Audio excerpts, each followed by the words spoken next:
Bendiciones, bueno, por fin pude entrar. Gracias a Dios por este nuevo día, por esta nueva oportunidad de poder compartir con ustedes este tema tan importante, tan cardinal para vivir una vida victoriosa en Cristo. Bien, cuando hice la invitación, mencionaba ahí en forma gráfica de dos caballos, uno blanco y uno negro, y luego una frase ahí muy popular que dice que gana aquel a quien más se le dé de comer. Anteriormente esa misma historia, que viene precisamente de un teólogo llamado Lutero, que fue usado parcialmente por Dios, pero no tuvo toda la verdad presente. Él era el que hablaba de un conflicto interno. Es como que si el corazón del hombre tuviera dos habitaciones y en una habitación vive el pecado y en la otra habitación el Espíritu Santo, y entonces sale y hay un conflicto entre los que habitan en esas dos habitaciones. Y la idea es de que aquel a quien le dé usted de comer más es el que le gana al otro. Pues eso es totalmente contraproducente a la luz de la palabra, porque quiere decir que si yo le doy de comer más a uno, es decir, vamos a decir a la nueva criatura, pues entonces también le estoy dando de comer al otro. Nada más que a este le doy más y al otro le doy más poquito para mantenerlo medio controlado, hambriento, pero de todas maneras está comiendo y está viviendo en el mismo hotel en dos habitaciones que no ha sido una de ellas rendida por completo al Espíritu Santo. Pero amados, escúcheme bien, es un error doctrinal impresionante cuando alguien cree de esa manera. ¿Por qué? Porque eso sería rechazar por completo la idea que presenta el apóstol Pablo en Romanos capítulo 5, donde habla de una muerte que se evidencia a través del bautismo. Y esa persona ha sido sepultada y sale a una novedad, a una nueva vida, a una nueva criatura. Entonces el que murió ya no tiene conflicto con el nuevo que resucitó porque está muerto. Ahora, muchas personas no han entendido el hecho de que una cosa es el pecado y otra cosa son los deseos y otra cosa es la concupiscencia. Eso es lo que muchos no han entendido y por esa razón confunde deseos, concupiscencia con pecado, pero no es nada equivalente lo uno a lo otro. Entonces, entremos en este tema porque hay dos versículos o dos capítulos, por decirlo así, que se han mal interpretado, y una de ellas es Romanos capítulo 7 y el otro aparece en Primera de Juan, sí, Primera de Juan, en el capítulo 1, que lo vamos a ver más adelante, como argumento para indicar que una persona sí tiene esa lucha interna de dos fieras y que una hay que darle de comer más que la otra para que pueda ganar. Entonces, aquí se basan en Primera de Juan capítulo 1, versículo 8 al 10, que no saben, ni siquiera se han puesto a estudiar a quién le está escribiendo el apóstol Juan ahí.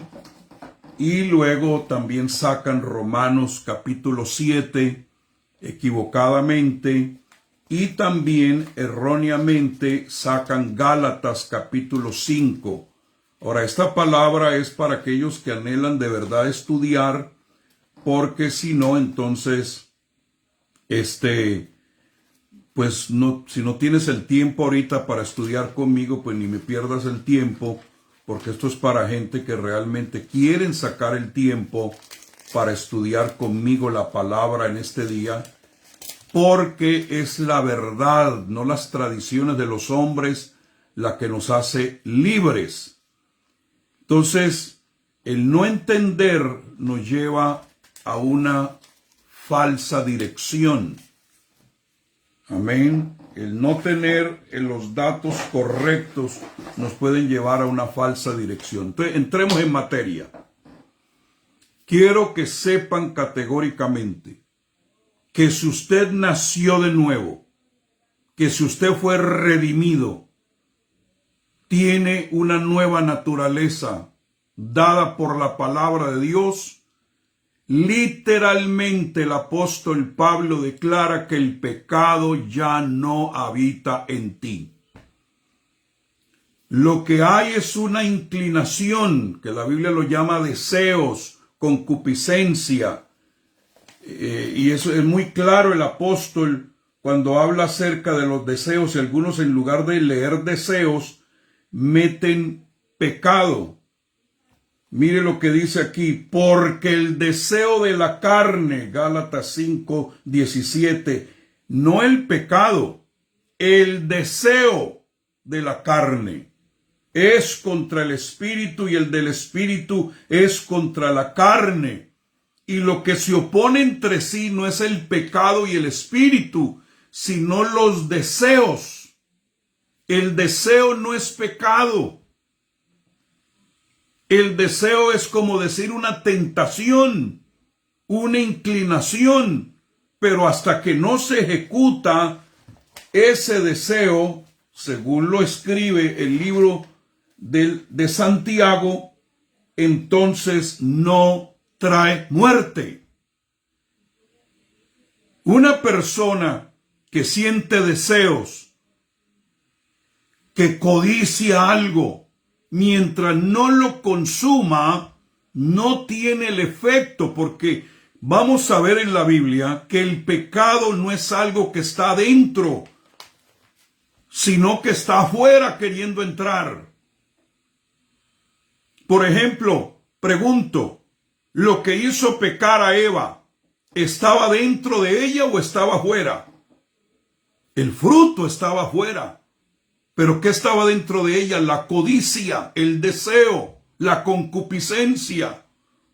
Que eso es parte del libre albedrío. Y que es lo que tenemos que crucificar diariamente. A Caín el mismo Dios le dijo, el pecado lo tienes a la puerta, no lo dejes entrar. Jesús tenía a Satanás adentro cuando lo tentó o estaba afuera. Convierte estos piedras en pan. ¿Era una oferta externa o interna? El tentador con sus tentaciones estaba afuera. Ahora, cuando usted lo deja entrar, porque se deja llevar por sus deseos, por sus pasiones, por su concupiscencia, se apodera y se convierte en un reinado para muerte. Pero cuando usted recibe el Espíritu de Dios, ese pecado tiene que salir disparado dentro de ti.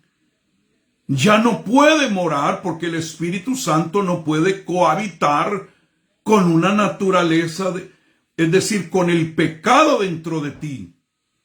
Lo saca, porque Cristo en su carne lo atrapó y esa victoria se nos ha imputado, o sea, se nos ha trasladado para que nosotros vivamos una vida victoriosa. Yo les estoy poniendo. Ahora, cuando usted lee Romanos capítulo 7, muchos se van directamente al versículo 13 en adelante, donde se aparece ser que hay una lucha ahí y que el pobre apóstol Pablo está diciendo que el pecado mora en él, contradiciendo completamente el capítulo 6 y el capítulo 8 de la misma carta. Y queriendo yo hacer el bien, hallo esta ley que el mal está en mí. Miserable de mí. ¿Un hombre de Dios podrá decir que es un miserable? ¿Podrá alguien utilizar esas palabras? Ahora, si el apóstol Pablo está declarando que él tenía esa doble lucha, porque el pecado estaba dentro de él y el Espíritu Santo a la misma vez, y que era una lucha, él aquí nos explica cuál es la lucha del que tiene el pecado dentro de él. Mire la manera como habla en Gálatas capítulo 5. Digo pues, andad en el Espíritu y no satisfagáis otra vez los deseos. Deseo es una cosa y pecado es otra. Porque el deseo de la carne es contra el Espíritu y el del Espíritu es contra la carne, y estos se oponen entre sí para que no hagáis lo que quisierais. Entonces yo necesito es crucificar a lo que se me opone, que son los deseos. Porque si no lo hago, el Espíritu Santo no puede estar ahí. Ahora, si el apóstol Pablo declara que él era un miserable porque el pecado estaba dentro de él, él aquí manifiesta directamente cuáles son las obras a las que te puede llevar el pecado. Porque las obras no crucificadas abren la puerta al pecado. Y aquí dice adulterio, fornicación, inmundicia, lascivia, idolatría, hechicerías, enemistades, pleitos, celos, iras, contiendas, disensiones, herejías, o sea, falsas doctrinas, envidias, homicidios, borracheras, orgías y cosas semejantes a estas, acerca de las cuales os amonesto, que ya os lo he dicho antes, o como ya os lo he dicho antes, que los que practican tales cosas no heredarán el reino de Dios.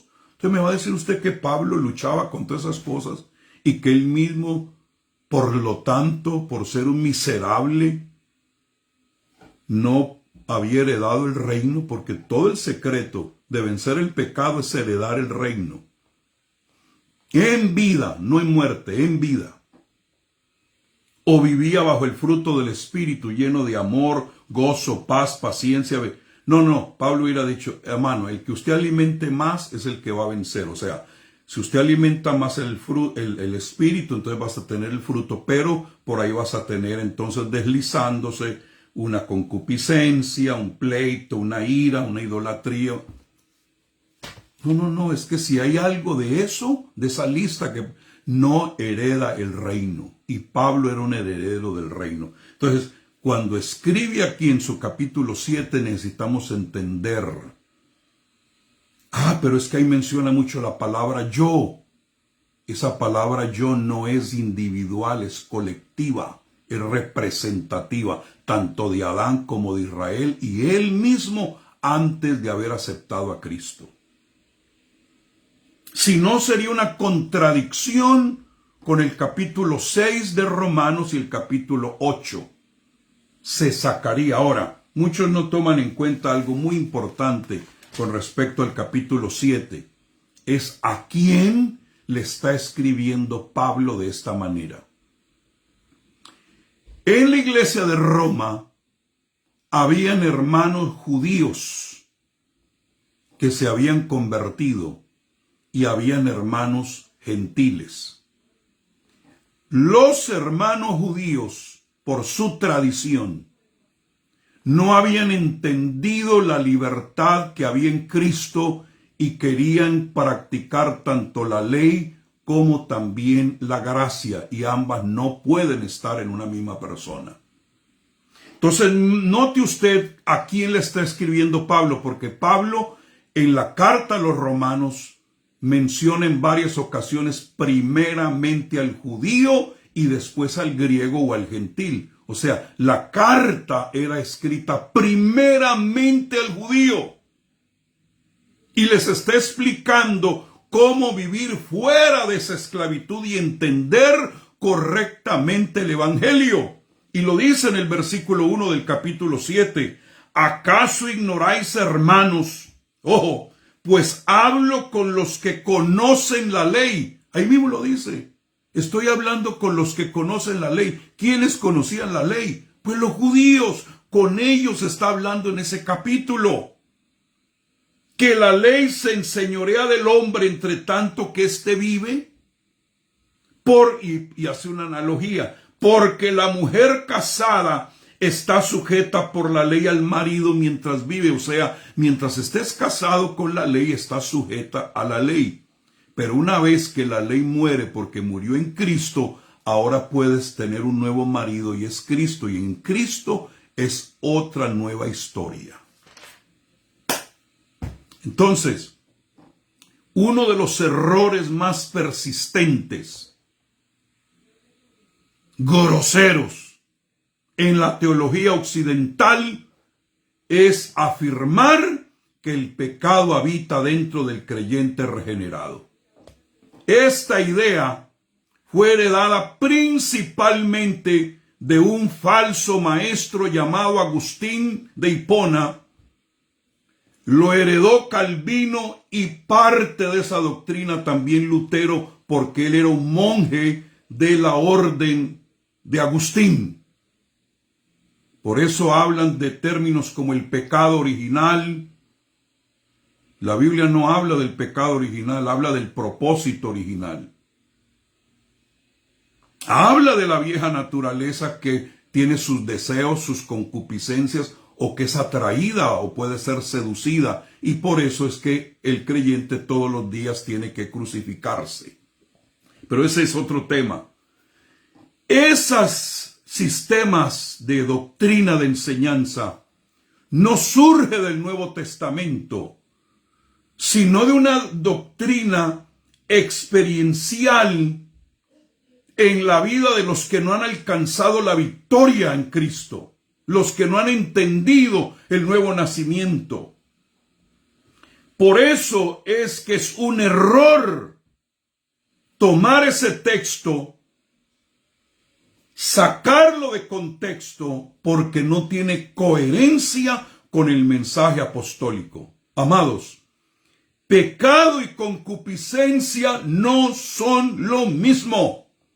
El Nuevo Testamento distingue claramente entre pecado y concupiscencia. La palabra pecado en el idioma griego es amártia, que es un poder, un amo, un reino que gobierna y esclaviza si lo dejas entrar. Dos reinos no pueden habitar en el creyente, lo explica claramente el apóstol Pablo a los romanos. Ya no reina el pecado en vosotros, ahora reina la gracia. Pero no pueden haber dos reinos dentro de ti. ¿Por qué? Porque el pecado es algo externo que lo dejas entrar, y cuando lo dejas entrar se sienta como un rey para estrangularte, ahorcarte, esclavizarte, esclavo te hace. Ahora, la palabra concupiscencia o codicia es otra palabra, que es la palabra epismia, que significa deseos desordenados que operan en la carne y el alma, pero no gobiernan. Esos tú los puedes gobernar y tienes los elementos para gobernarlos, y es a través del espíritu de vida que está en ti. Entonces Pablo nunca trata ambos términos como equivalentes. La doctrina agustiniana sí. Mire lo que dice Romanos 6:12 categóricamente: no reine pues el pecado en vuestro cuerpo mortal. Dice que ahí puedes dejarlo reinar aunque sea un poquito, y que hay una lucha entre esos dos reyes dentro de ti. Lo saca por completo. No reine pues el pecado en vuestro cuerpo mortal. Y esto no es doctrina de perfeccionismo, es la vida victoriosa por el Espíritu Santo. Entonces, algo que no reina dentro de ti no puede gobernarte. Algo que no gobierna no puede habitar en ti como Señor. Solamente puede gobernar si tú lo dejas entrar, porque el pecado está a la puerta. El fruto está en el árbol. Si lo agarras, ya es otro asunto. El pecado como poder solo habita en la persona donde no mora el Espíritu. El Nuevo Testamento, amados, es consistente. Mire lo que dice Romanos 8:9. vosotros no estáis en la carne. La palabra carne ahí es muy interesante cuando la estudias, porque la palabra carne ahí es un ser irredento, que no ha tenido la experiencia del nuevo nacimiento. Entonces dice, vosotros no estáis en la carne, o sea, en ese ser irredento, sino en el Espíritu, porque hemos nacido del Espíritu. Amados, lo que es nacido de la carne, carne es, pero lo que es nacido del Espíritu, Espíritu es. Si es, dice Pablo, que el Espíritu de Dios mora en vosotros. Porque si ese Espíritu de Dios no mora en ti, pues recíbelo. Por la imposición de las manos se puede recibir el Espíritu Santo. De Romanos 8:9 es categórico para enseñarnos que vivimos por el Espíritu si es que mora en nosotros. Entonces, amados, Pablo no deja espacio para una cohabitación espiritual.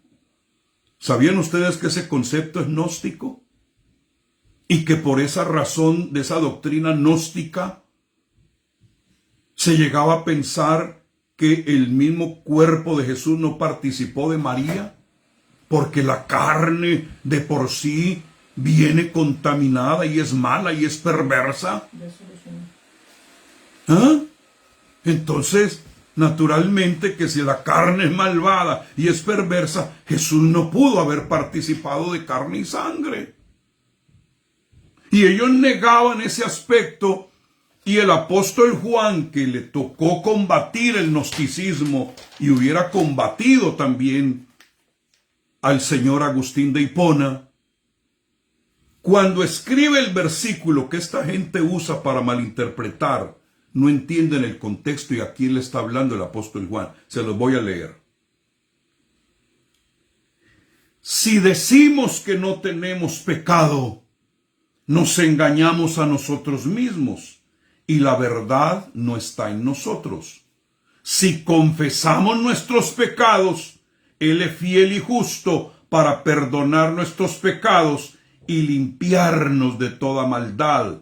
Si decimos que no hemos pecado, le hacemos a Él mentiroso y su palabra no está en nosotros. ¿Con quién está hablando Juan ahí? Está hablando con los gnósticos que negaban la carne, eran supuestamente seres espirituales y por lo tanto no había pecado en ellos. Entonces Juan les dice, ustedes son unos mentirosos, porque ustedes necesitan un Salvador, necesitan un Redentor. Porque si ustedes dicen que no tienen pecado, se están engañando. Están haciendo a un lado a Cristo. Si noten ustedes, si ustedes lo dicen, lo hacen a Él mentiroso y su palabra no está en ustedes. Está hablando con gente doctrinalmente torcida. Pero si alguien reconoce que necesita un Salvador, entonces Él es fiel y justo para perdonar nuestros pecados y limpiarnos de toda maldad. Escúcheme, el mismo Juan, cuando habla de la nueva criatura, viene y dice que esa nueva criatura es la que no peca. La que ha nacido de Dios no peca, no puede pecar, dice.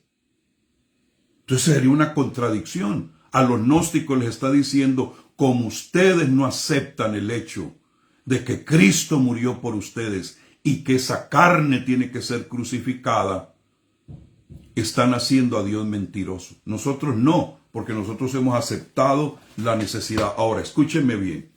Cuando usted llega frente a la cruz como un pecador, una persona no redimida, en la cruz lo que hubo fue un juicio.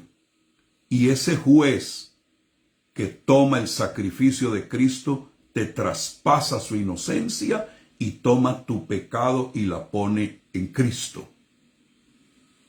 Para que ya el pecado no reine en tu cuerpo. Ahí te encontraste con un juicio, a Dios como un juez.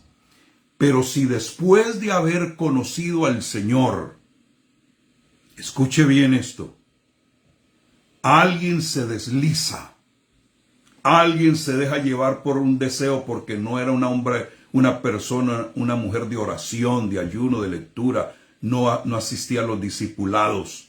Pues abogado tenemos, o sea, ya no lo encuentras como juez, sino como abogado a través de su sangre. Pero mi pregunta es esta: ¿necesitas tu abogado todos los días? ¿O es cuando tienes un problema que necesitas que alguien abogue por ti? Entonces yo no lo tengo a él todos los días como juez. Ya ese juicio se efectuó y fui absuelto por la obra de Cristo.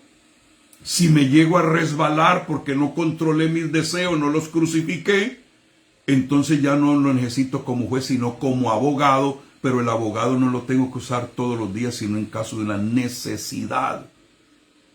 Pero mi relación con él es por su señorío. Ay, espero haber sido claro. Entonces no cohabitan dos fieras dentro de ti, amado. Eso es mentira del diablo. Esa fiera llamada pecado salió corriendo cuando entró el Espíritu Santo. Por eso, escúchame bien, cuando está el Espíritu de Dios morando en ti, y viene el pecado que está afuera y te toca la puerta para ver si haya un deseo no crucificado, una concupiscencia no crucificada, no salgas tú a abrirle la puerta.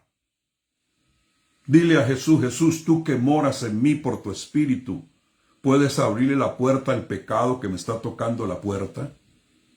Y cuando Jesús abre la puerta y el pecado ve esas manos traspasadas y ese costado abierto, sale disparado y no puede operar en tu vida. Nunca le abras tú la puerta al pecado, porque está afuera.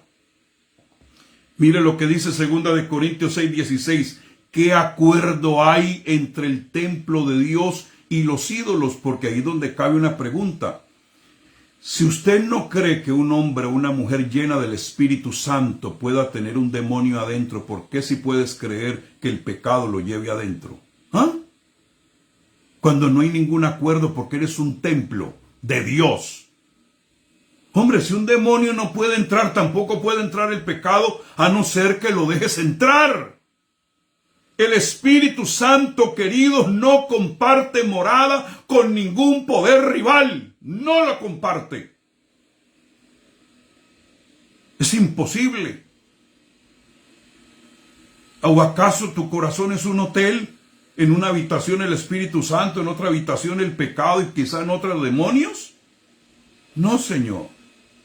Entonces los ejemplos bíblicos confirman esta verdad. Cuando vino la tentación en el jardín, el fruto estaba afuera.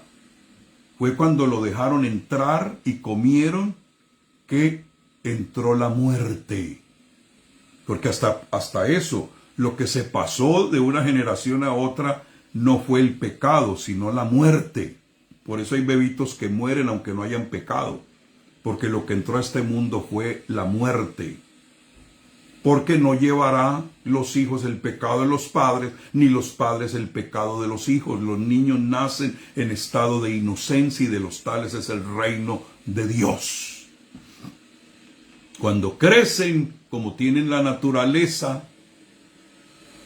que puede ser llevada por deseos y concupiscencias, pues puede dejar entrar el pecado. Pero no nacen con el famoso pecado original. A Caín Dios mismo le dijo: el pecado está a la puerta. Jesús fue tentado desde afuera, no desde adentro. El patrón aquí es claro. La tentación viene del exterior. El gobierno solo entra si se le concede acceso legal. Por eso les decía la vez pasada que la persona ahora que está en Cristo peca por ignorante. Porque no conoce los mecanismos para controlar los deseos o la concupiscencia. Entonces se dejan embarazar. Porque se dejan llevar por la concupiscencia y dan a luz la muerte. O viene el pecado y los preña y dan a luz la muerte. Entonces, escúchame bien. Romanos 7 es nada más ni nada menos presentando el apóstol Pablo a los judíos a un hombre sin el Espíritu. Porque usted va a notar en Romanos capítulo 7, que cuando comienza a hablar, y yo soy vendido al pecado, y no hago lo que quiero, sino que el pecado que está en mí, usted va a notar que desde el versículo 7 hasta el versículo 24 no menciona ni una sola vez el Espíritu Santo. No aparece el Espíritu Santo en Romanos capítulo 7, desde el versículo 7 hasta el versículo 24 no aparece el Espíritu Santo. ¿Y qué es lo que nos da la victoria para que no reine más el pecado en nosotros? El Espíritu Santo, según Romanos capítulo 8. ¿Sí ven ustedes? Entonces no está describiendo un hombre lleno del Espíritu. Está describiendo un hombre lleno de ley, pero la ley no da victoria sobre el pecado. La ley lo que hace es mostrar el pecado y declararte culpable. Mire, ¿puede un creyente del Espíritu decir lo que Pablo dijo en Romanos 7:17? Ya no hago yo sino el pecado que mora en mí, Pablo.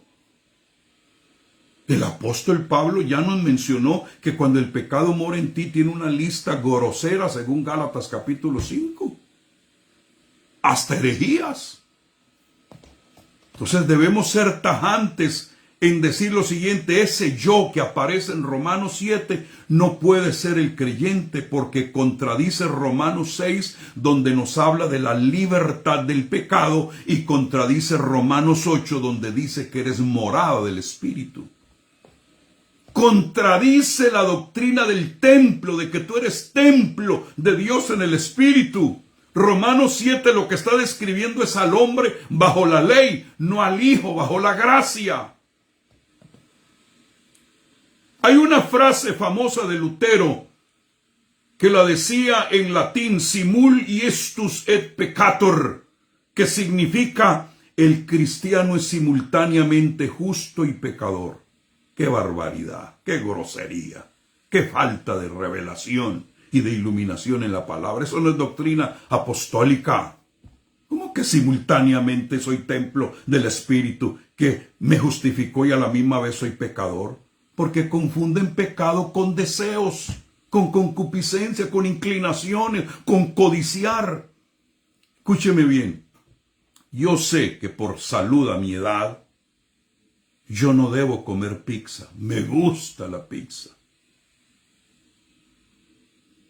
Y cuando yo la veo y voy a una reunión de los jóvenes de nuestra iglesia y dice: apóstol, aquí está un pedazo de pizza, hallo dentro de mí esa lucha. Lo confieso. Ese deseo, esa concupiscencia. Pero cuando yo tengo una revelación mayor de que a mi cuerpo no le conviene, y que además de eso los síntomas que me provoca me hacen daño, les digo: no, muchas gracias, aunque por dentro esté diciendo sí, pero por revelación digo no. Ahora, si yo digo sí y me la como, los efectos de esa pizza inmediatamente van a entrar en mí. Los carbohidratos, los azúcares, los quesos, todo aquello va a entrar en mi sistema y voy a ser esclavo de lo que me comí. Pero mientras nada más tenga el deseo, aunque se me haga agua la boca, pues no habrán los efectos de la pizza en mí. Lo mismo es el pecado.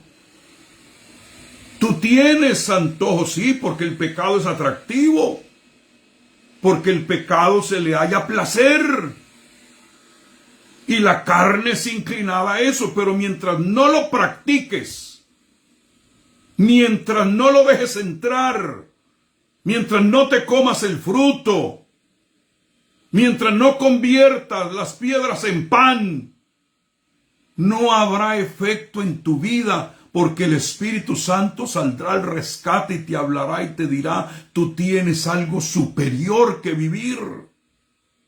Eso lo que está indicando es que necesitas someter esa carne morir a esos antojitos dañinos y perversos.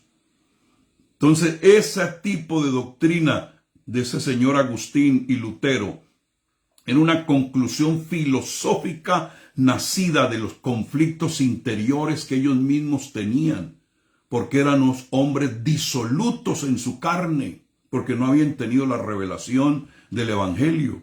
Mire, el error central de Lutero fue que igualó la concupiscencia con el pecado, convirtió la lucha en identidad, hizo del pecado un inquilino permanente. Y creía que lo controlaba dándole de comer menos. O sea, un poquito de pecado, pues. Un poquito de maldad. Aquí te doy. Pero acá voy a darle palabra. Eso habla de una persona que tiene mucha palabra, pero no tiene el Espíritu. Y tú no eres un templo de la palabra, eres un templo del Espíritu. Por eso Pablo nunca hizo esas comparaciones. En 2 Corintios 5:17 dice, el que está en Cristo, nueva criatura es. No dice que es una criatura renovada parcialmente, o un pecador con perdón, o un templo compartido. Nueva criatura es. Las cosas viejas pasaron, he aquí todas son hechas nuevas, todas.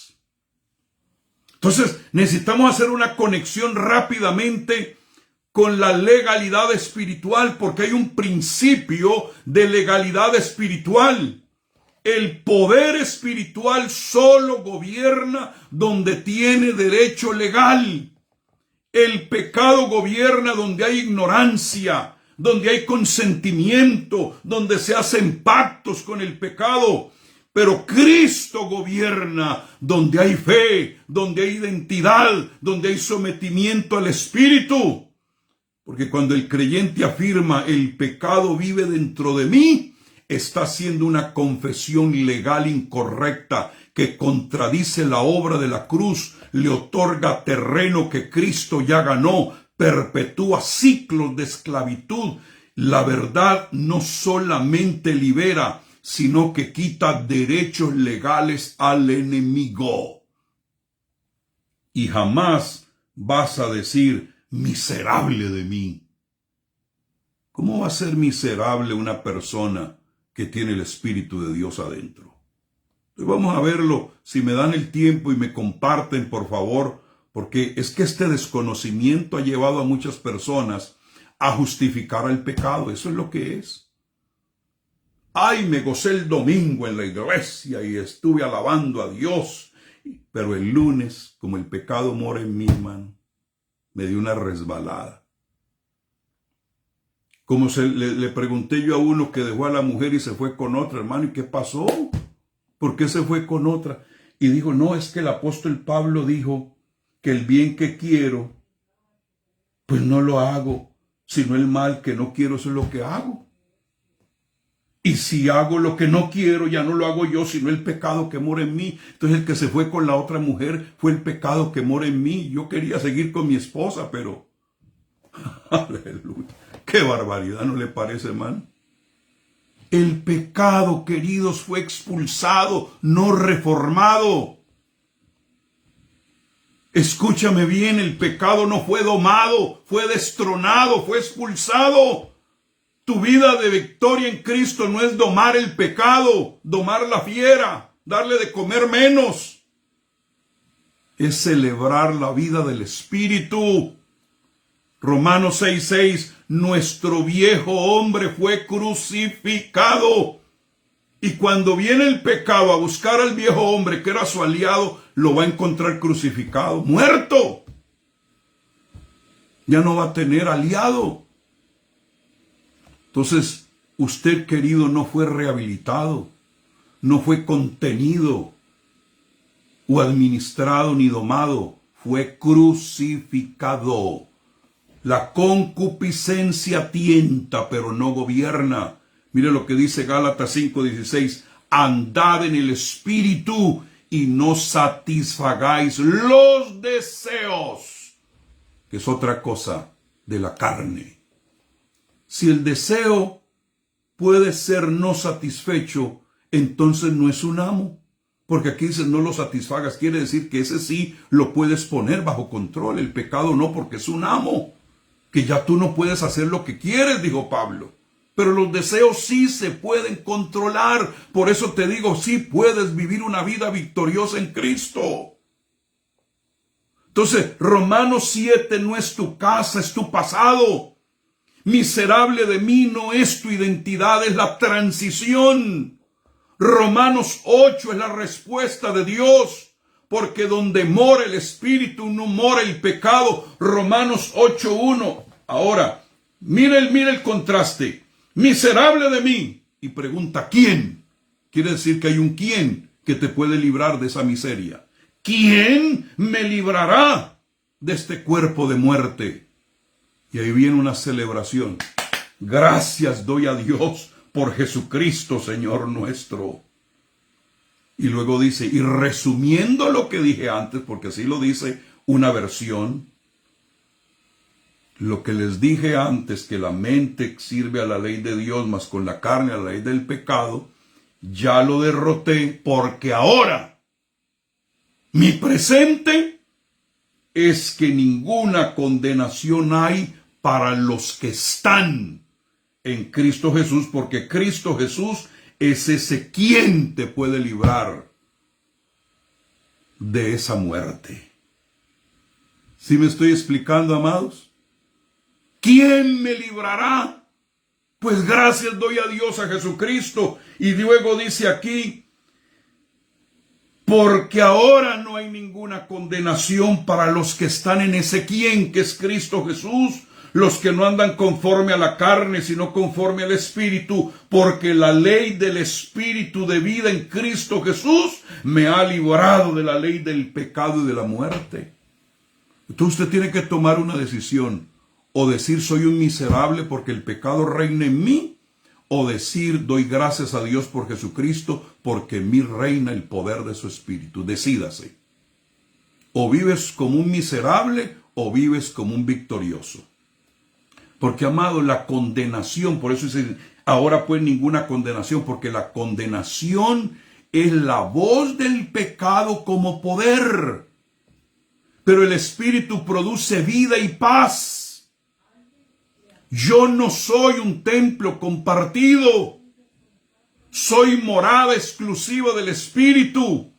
El pecado no vive en mí, la concupiscencia no gobierna. Cristo es el que reina. La cruz fue suficiente. Camino en el Espíritu y gobierno en vida por Jesucristo. Esto no es solo doctrina correcta, es desalojo espiritual.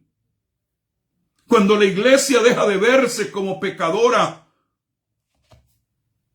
perdonada, y se reconoce como hija gobernada por el Espíritu, el reino deja de ser discurso y se convierte en manifestación. El que tiene el pecado adentro no acepta el mensaje del reino. Ya lo tengo comprobado. Le repudia porque no puede vivir a la altura del reino de Dios, porque reina el pecado en él. Pero cuando el pecado es expulsado, inmediatamente el reino de Dios en ti se convierte en una manifestación. Y voy a afirmarlo y voy a declararlo para dejarte bíblicamente blindado, porque Romanos 7:25 ha sido uno de los textos más mal usados de toda la carta del apóstol Pablo a los romanos. Romanos 7:25, supuestamente dos realidades, dos sujetos, dos dominios. Pero escúcheme bien, la victoria es gracias doy a Dios por nuestro Señor Jesucristo. La otra lucha sería si yo vivo fuera del Espíritu, entonces sí tengo la carne dominándome y ejerciendo poder sobre mi vida. Entonces esta lucha que muchos dicen tener interna es porque no han tenido este conocimiento. Usted debería ser los que levantan la mano todos los días y puedan decir, gracias doy a Dios por Jesucristo, Señor nuestro. Porque ese poder es declarado en Romanos capítulo 6. Mire lo que dice, ¿saben ustedes cuando dice gracias doy a Dios por Jesucristo? Ya lo había dicho en Romanos 6, capítulo 6, versículos 17 y 18. Pero gracias a Dios, dice en Romanos 6, que aunque erais esclavos del pecado, habéis obedecido de corazón. Ay, ay, ay, ay, ay. Ese gracias doy a Dios por Jesucristo ya lo había dado en el capítulo 6 y ahí nos da más claridad porque dice gracias a Dios. Mire lo que dice. Pero gracias a Dios que aunque erais esclavos del pecado, habéis obedecido de corazón aquella forma de doctrina a la cual fuisteis entregados y libertados del pecado, vinisteis a ser siervos de justicia. Por eso dice gracias a Dios, porque ya no soy un esclavo. Aleluya. Y vuelve y lo repite en el capítulo 7. Libertos del pecado, vinisteis a ser siervos de la justicia. Ese gracias a Dios es un gracias definido, aclarado. No es una nueva idea que Pablo introduce en el capítulo 7. Está recapitulando de una victoria que ya se nos asignó. Porque aquí el sujeto es el redimido, el que ha sido trasladado, el que ha sido liberado de ese esclavizante pecado.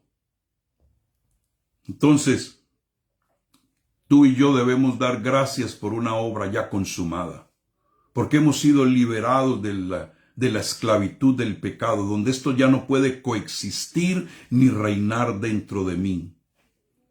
Entonces no puedes estar ahí diciendo, así que yo mismo con la mente, mas ahora con la carne, porque eso describe al hombre irredento, no al Hijo de Dios. Mire, les quiero enseñar algo rapidito para dejarlos ir.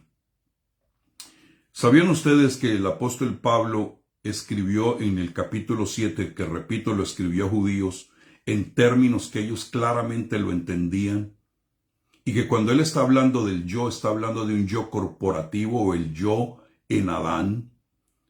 Y menciona el apóstol Pablo, si usted estudia, si tuviéramos tiempo yo se los mostraría hoy mismo, 7 cosas que sucedieron en Edén, que Pablo está diciendo, aquí estoy hablando es en representación, ese yo es representando a nuestro primer padre, Adán. ¿Por qué? Y se los voy a demostrar rapidito, solamente para seguir aquí. ¿Por qué dice en el versículo 9 del capítulo 7, y yo sin la ley vivía en un tiempo? ¿En qué tiempo vivió Pablo sin la ley?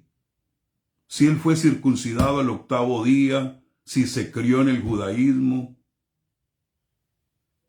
Ahí está hablando de un yo que es otro, porque él nunca estuvo fuera de la ley, mientras no conoció a Cristo. Ahí está hablando de otro. Entonces Pablo nunca dice un yo como cristiano, o un yo en Cristo, o un yo como una nueva criatura. Cuando dice yo mismo, es una expresión retórica, no identitaria. Apréndete esa para que entiendas ese capítulo. La clave es mente versus carne. Sin espíritu en la ecuación, claro, está operando la gente con lo que tiene de conocimiento en la mente, pero sin el poder para vencer a la carne. Por eso en la mente, dice ahí, a los judíos, ustedes en la mente se deleitan en la ley de Dios, pero no tienen victoria sobre el pecado. La carne no la han sujetado.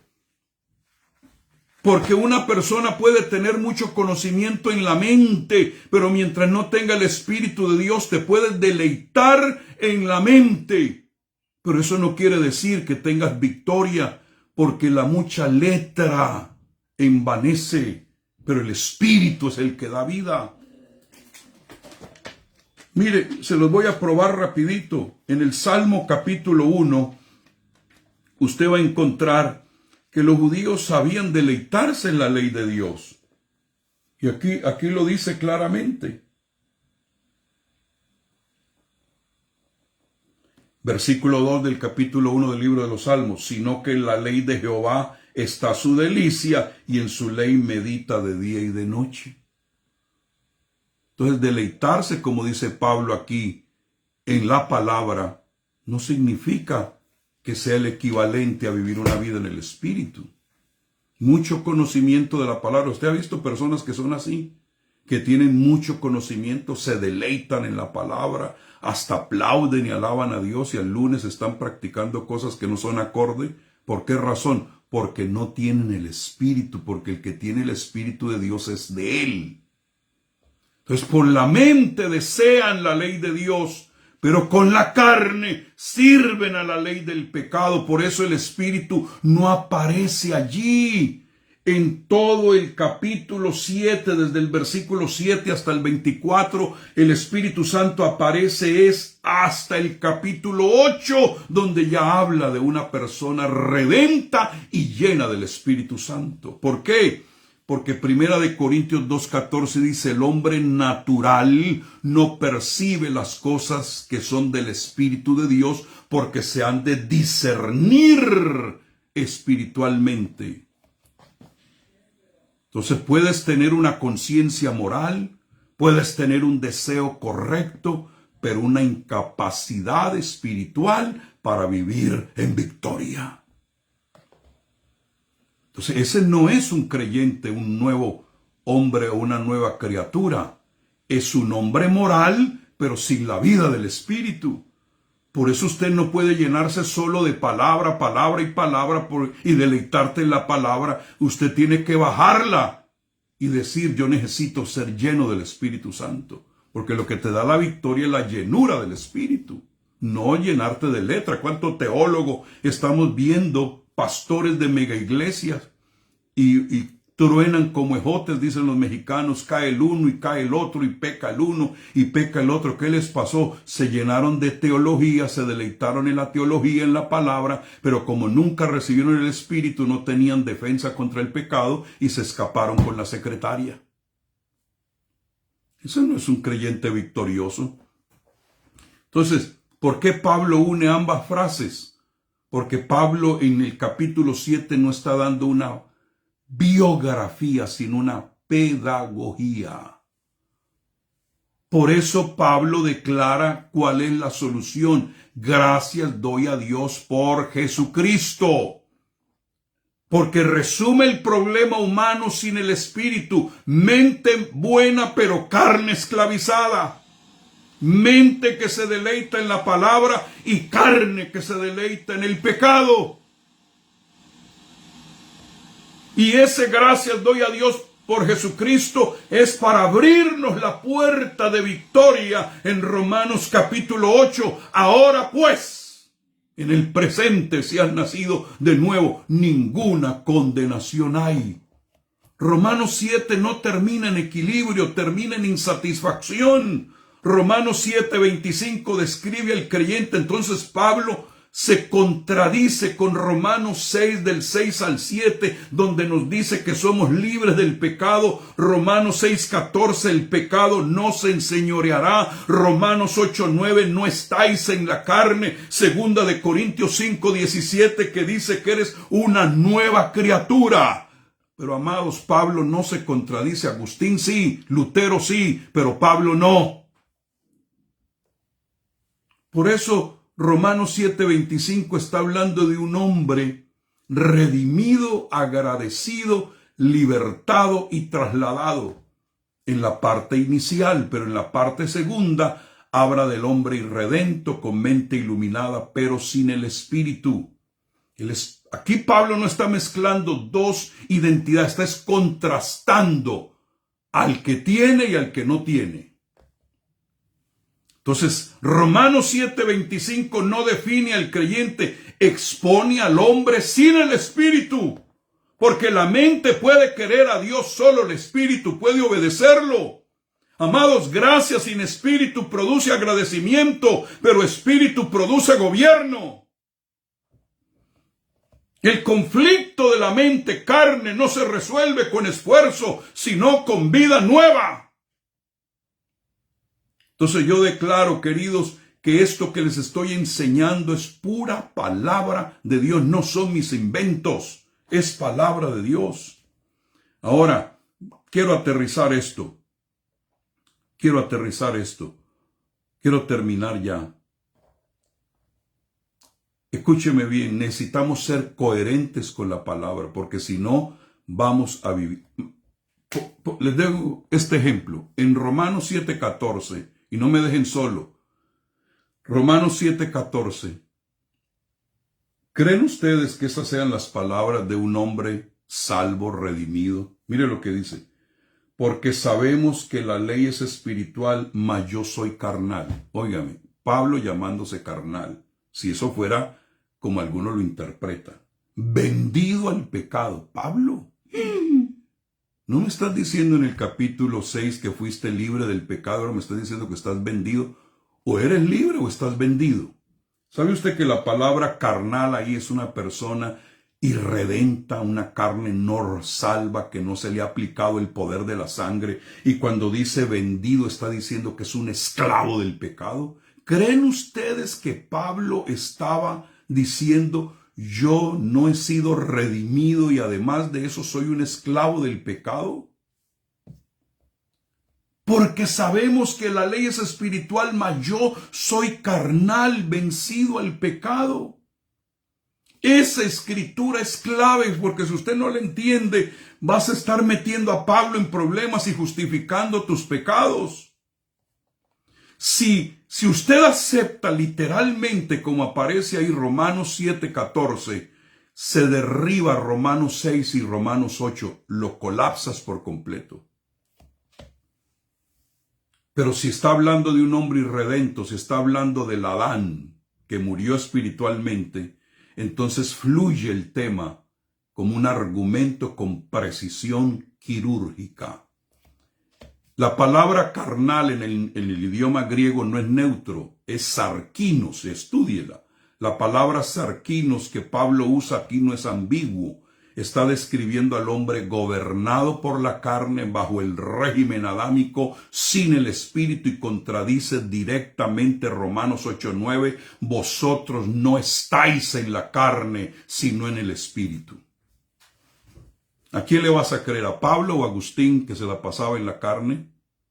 ¿Ah? ¿A Lutero, un asesino, un perseguidor de la iglesia? ¿O le vas a creer al apóstol Pablo?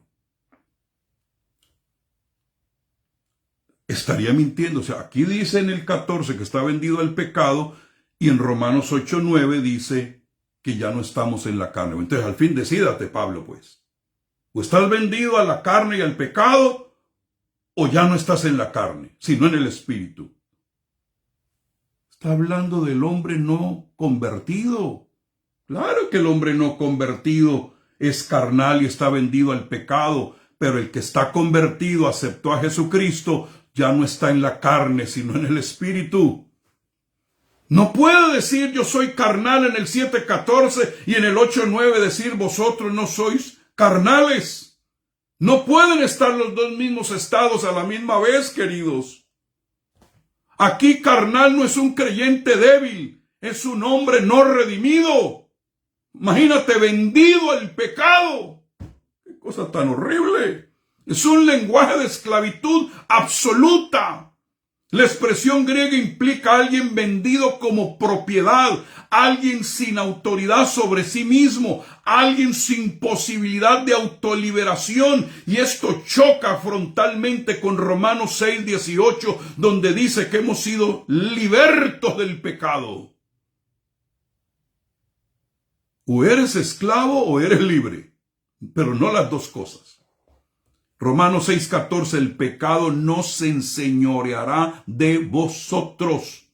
Un hombre libertado no puede ser descrito como vendido. No es una tensión espiritual, es una contradicción ontológica si se le aplica a la vida del creyente.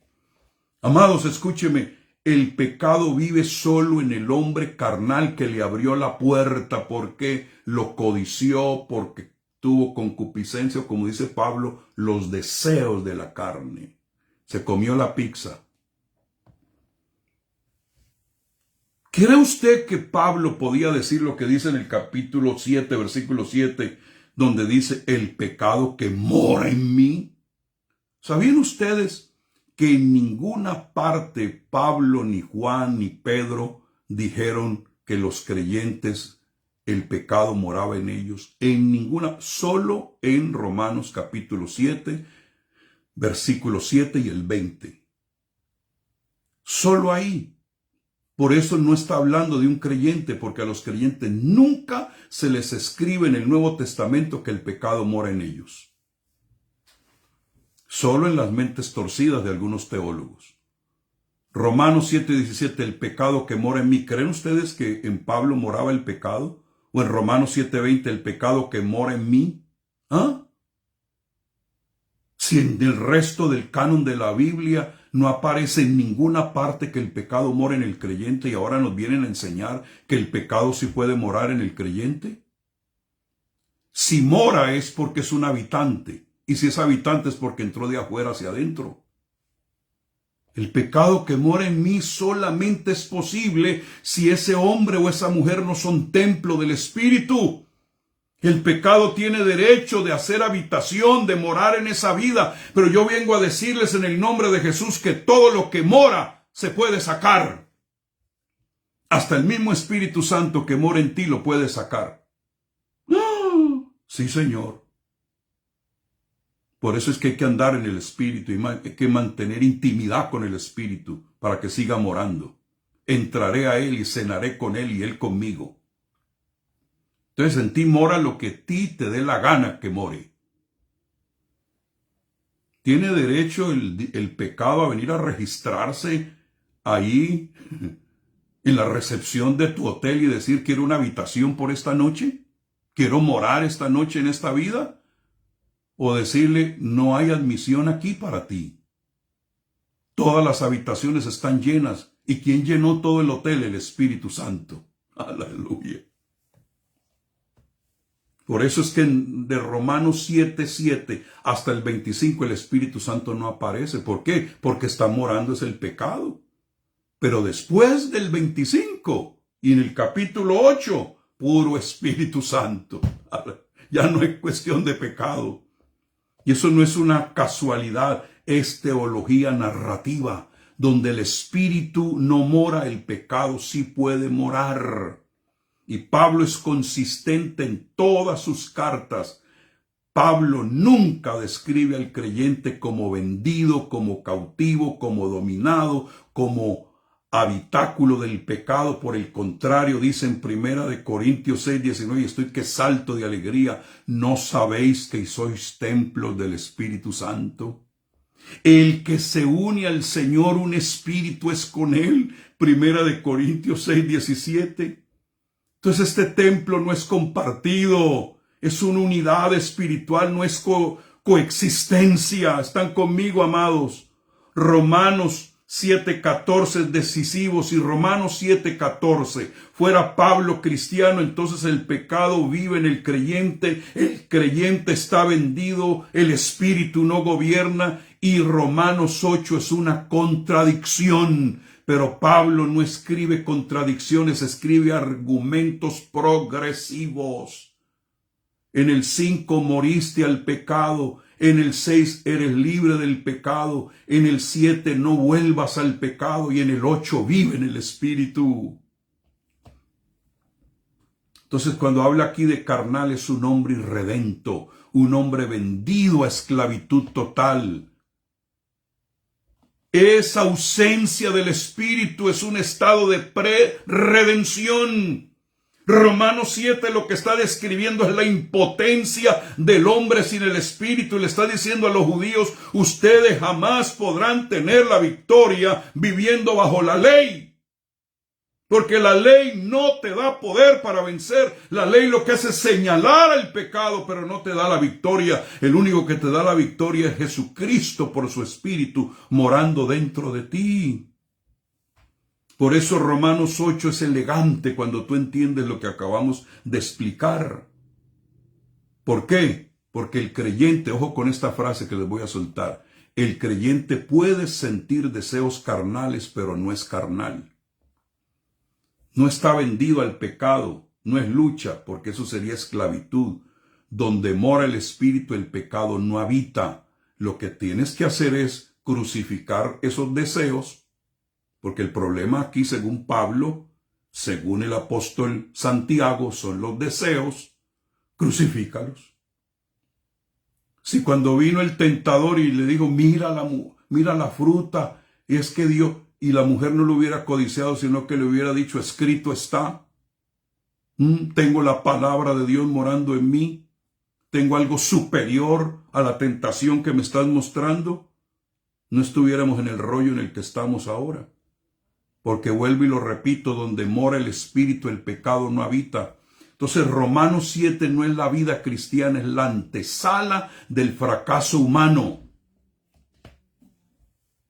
Pablo además no puede ser el yo de Romanos 7:14, porque Pablo ya no era un carnal, ya no estaba vendido, ya ahora él era morada del espíritu. Entonces Romanos 7 no define al Hijo, define por qué el Hijo necesita al Espíritu. Cuando el Espíritu entra, el pecado sale disparado.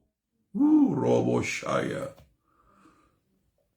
Y esto no es mi opinión, es una demostración exegética de la palabra de Dios. Ahora, me permiten terminar esto porque no lo quiero dejar inconcluso, creo que tengo 15 minutos. Romanos 7, del 9 al 11, Pablo está describiendo es a Adán. No es una autobiografía, porque sería romper la lógica de la Escritura. Y hay 6 pruebas claras bíblicas y encadenadas tal como lo estoy explicando, que sella lo que estoy diciendo, porque es algo impresionante cómo se parece Romanos 7, del 9 al 8, a la descripción que aparece en Génesis, capítulo 2. Y vamos a verlo rápido y los dejo ir. Primero, no era Pablo, porque Pablo nunca estuvo sin ley, pero aquí dice que él en un tiempo, hablando de Adán, estuvo sin ley. Versículo 9, y yo sin la ley vivía en un tiempo. Pablo no era, repito, porque nació judío, fue criado bajo la ley, jamás vivió sin ley. Adán vivió antes de la ley mosaica, no tenía la Torá, no tenía códigos legales, no tenía una instrucción, pero en Romanos 5:13 dice, antes de la ley había pecado en el mundo. Pablo nunca fue sin ley. Adán sí vivió sin ley. Pero vino el primer mandamiento de la historia, porque Adán recibió un solo mandamiento. Él vivía tranquilo allá en el jardín, sin ley. Pero un día vino Dios y dijo, venga para acá, ahora te voy a poner una ley. Un mandamiento. Es más, ni siquiera lo llama ley, lo llama mandamiento. Que es interesante esa parte, que ahí cambia de ley a mandamiento. Eso es algo teológicamente establecido. ¿Por qué utilizó la palabra mandamiento y no ley? Bueno, vamos a verlo rápidamente, ya que están estudiando conmigo en este buen sábado. Adán recibió un mandamiento explícito, Génesis 2:17.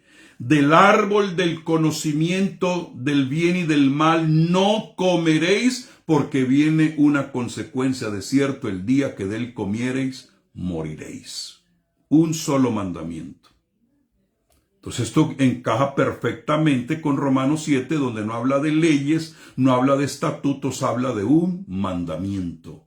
Pablo nunca recibió un mandamiento singular que inaugurara su relación con Dios. Adán sí. Adán vivió bajo la ley. A Adán se le dio un mandamiento. ¿Están aprendiendo algo, amados, conmigo hoy? Número 3. El pecado tomando ocasión. Eso es lenguaje edénico. El pecado tomando ocasión por el mandamiento, por la prohibición, le mostró una oportunidad para transgredir. Y en Edén no había pecado reinante hasta que hubo una ocasión legal. ¿Cuál fue? Génesis 3:6. Vio la mujer que el árbol era bueno. Ese mandamiento abrió una puerta legal. Y luego dice en el mismo capítulo el apóstol Pablo, me engañó. ¿Quién engañó al que tenía ese solo mandamiento? Satanás lo engañó. ¿Si ven el parecido tan impresionante? Es una prueba irrefutable del engaño. Romanos 7:11 dice, me engañó al que tenía ese mandamiento. No era Pablo, era Adán. Antes yo vivía sin ley, pero me vino un mandamiento y por ese mandamiento fui engañado. Porque se me mostró cómo violentar ese mandamiento. Ay, Señor. Me engañó. ¿Quién engañó a quién? ¿Quién fue engañado? Génesis 3:13, el mismo Adán, la misma Eva lo dice, la serpiente me engañó. Primera de Timoteo 2:14 dice que Adán no fue engañado, la mujer fue engañada y luego le participó de ese engaño a Adán. Entonces, el que vivió sin ley fue Adán, le vino un mandamiento, vino el engañador, les ofreció una puerta para que ellos pudieran pecar a través del engaño, los hizo violentar ese mandamiento. Ahora mire cómo sella Pablo hablando, identificándose con Adán. Yo tenía vida. ¿Quién tenía vida antes de comerse el fruto? Adán. Porque antes de la muerte espiritual, el mandamiento que era para vida, Adán vivía en comunión, tenía vida espiritual, caminaba con Dios. Pablo nunca tuvo vida espiritual antes de Cristo. Él dijo que estaba muerto en delitos y pecados. Pero Adán sí tenía vida antes de dejarse seducir o engañar. Y luego dice, y yo morí. Muerte espiritual, no física, inmediata. Adán no murió físicamente ese día, murió espiritualmente, fue separado de Dios, porque Génesis 2:17 estaba, el día que de él comieres ciertamente morirás. Entonces Romanos 7 usa exactamente ese mismo lenguaje. Pablo no fue el que murió, fue Adán el que murió espiritualmente después de que violentó el mandamiento por engaño. Antes tenía vida, pero cuando ya infringí el mandamiento, morí. Es que la palabra de Dios es tan hermosa, ¿no? Entonces, aquí no es Pablo, es Adán. Sin ley no es Pablo, es Adán. Un mandamiento no es Pablo, es Adán. Ocasión por el mandamiento no es Pablo, es Adán. Engaño no es Pablo, es Adán. Vida previa no es Pablo, es Adán. Muerte espiritual no es Pablo, es Adán. Solo Adán cumple esas 6 cláusulas que aparecen en Romanos 7 del 9 al 11. Entonces, si ustedes notan en el mismo Romanos capítulo 5, Pablo usa el yo hablando de la humanidad representativa en Adán. Ese concepto de hablar de Adán representativamente lo menciona desde el capítulo 5 y también menciona que en Cristo recibimos otra promesa. Adán murió, todos morimos. Cristo vive, todos vivimos en él. ¿Sí me explico? O sea, el concepto de Adán ya lo introduce desde el capítulo 5. Bueno, aleluya. Es una lucha la que estoy teniendo acá y la gente no tiene aguante para las cosas como las que estoy hablando, pero en fin. Entonces, los que se han quedado conmigo, queridos, dentro de ustedes no viven 2 fieras y que gana la que más le dé de comer. En Cristo, esa fiera se murió, la sacó, y ahora Cristo es el que vive en ti y en mí. Que hay una naturaleza que le dan antojos y le dan deseos, sí, pero eso no es pecado. El ser tentado no es pecado. Es darle rienda suelta, es decirle, le abro la puerta. Por eso algunos dicen, ay, Jesús dijo que el que mira a una mujer para codiciarla ya adulteró con ella en su corazón, si ve que no ha cometido el hecho y ya adulteró. Eso no entender bien al apóstol, al Señor Jesús. Dijo, cuando un hombre mira a una mujer, no que solo la mira, sino para codiciarla. Es decir, ¿cómo logro llegar al acto? Voy a hacer la propuesta, y algunos lo hacen, miran a una mujer, la codician. Si es una prostituta, pagan por ella. Si es una mujer inocente, hasta la violan. ¿Por qué? Porque no es solo un deseo, sino un deseo que ya está tan arraigado que lleva a la persona a cometer un acto. Ya adulteró con ella. ¿Por qué? Porque es como si ya lo hubiera consumado, porque ya la está subiendo al carro, porque ya la está persiguiendo. ¿Sí me estoy explicando? Es un caso extremo. No que si un hombre mira a una mujer ya adulteró con ella. No. Uno puede mirar, pero no debe codiciar. O sea, dejarse llevar por ese deseo y ese impulso. Entonces esta gente que no entiende absolutamente nada de los términos de la Biblia, meten al creyente en unos problemas impresionantes, lo llevan a estar justificando sus pecados y todo lo demás. No, tú puedes controlar tus deseos. ¿Cómo? Pues orando, ayunando, siendo discipulado, siendo lleno del Espíritu Santo, le puedes decir no al pecado y sí a la vida de Cristo. Bueno, lo voy a dejar hasta aquí. Voy a hacer todo esto por escrito. Lo voy a pulir para ustedes y lo voy a poner ahí en los grupos de WhatsApp para que ustedes lo tengan como un antídoto contra estas falsas doctrinas que algunos están enseñando por ahí. Amén. Vamos a orar y vamos a decirle al Espíritu Santo que solamente a Él lo queremos.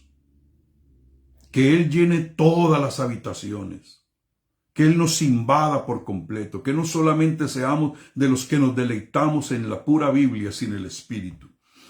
Necesitamos que la palabra se haga espíritu en nosotros. Porque si por un hombre entró el pecado en el mundo y por ese hombre nos metió la muerte, así también podemos decir que ya ese Adán no es nuestra cabeza, estamos bajo otra cabeza que introdujo la vida. Ya no reina en nosotros la muerte, reina la vida y la vida en abundancia. Estos son dos reinos, el reino de muerte y el reino de vida. Que more Cristo por la fe en nuestros corazones. Mire lo que dice en Romanos 5:17. Los que reciben la abundancia de la gracia reinarán en vida por uno solo, Jesucristo. Jesucristo te ha llamado para reinar en vida sobre el pecado, sobre la muerte y sobre el mismo diablo. Ahora pues somos más que vencedores por medio de aquel que nos amó. Padre, en el nombre de Jesús, en esta hora recibimos la vida de Cristo, la justicia de Cristo. Declaro que hemos sido trasladados de dominio, de reino, que ya no estamos bajo mandamiento de fracaso, que ya no estamos bajo la muerte de Adán, sino bajo la vida de Cristo. Pablo, en el nombre de Jesús, nos enseñó a vivir una vida victoriosa. Ya no reine, pues, el pecado. Ya no eres un hombre, una mujer vendida al pecado. Ya no eres un carnal. Eres un ser espiritual. No vives en conflictos internos. No vives diciendo, miserable de mí, volví, caí, volví, pequé, volví, hice lo que yo no quería hacer. No. Gracias doy a Dios por Jesucristo, Señor nuestro, porque ya no coexiste en mí el pecado y Cristo. Solamente Cristo vive en mí. Señor, tú eres la solución. Tú eres la respuesta. El diagnóstico es Adán, pero la medicina se llama Cristo. Y hoy declaro en el nombre de Jesús que somos gobernados por el Espíritu Santo. Y esto no es algo emocional, es una verdad. Y puedo levantar mi mano y decir, ahora pues ninguna condenación hay para los que están en Cristo Jesús. Porque la ley del Espíritu de vida me ha librado de la ley del pecado y de la muerte. Ha habido un cambio de ley, un cambio de habitante en mi vida. Ahora habita el Espíritu Santo. Ahora soy templo del Espíritu Santo. En el nombre de Jesús. Amén y amén.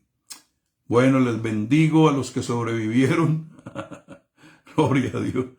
Estas son lecciones que no se pueden dar en 15 minutos, amados, me dispensan, pero esto hay que aclararlo con toda la palabra, porque si no deja uno lagunas por ahí. Bueno, ¿habrá alguien por ahí que conozca para saludar antes de irme? Mi amado Alberto Hernández, Pedro Morales, lo bendigo, Zapopan Vélez, Israel Márquez, Didier Machado Díaz, Alberto Giraldo, Juanita Ramos, te bendigo, Bere Ibarra, aleluya, los que sobrevivieron, Wilber Canul, mi amado Julio Lara, Eliana Marcela Cárdenas, qué bendición que me hayan acompañado, Eva Lisset Valle, Carlos Rentería. Como ustedes podrán entender, este tema voy a tener que transcribirlo todo, ponerlo en su debido orden. Voy a juntar la enseñanza pasada, santo, pecador, más esta. Voy a hacer un solo manual y lo voy a presentar a ustedes en los grupos con la ayuda de Dios para que lo tengan y comiencen a contrarrestar a Agustín y a Lutero. Amén. Julieta Morales, Virgelina Ortiz, amén. Julieta, creo que es de Buga, si no me equivoco, amén. Gloria al Señor. ¿Quién más está por ahí de los hijos del ministerio? Israel Márquez Esquivel, qué bendición que estés aquí con nosotros en cualquier país donde te encuentres. Bueno, los que oigan esto en diferido, gócense, compártanlo, porque esta falsa doctrina que nos han estado enseñando hay que contrarrestarla con la misma palabra de Dios. Un abrazo, se les ama, les bendigo.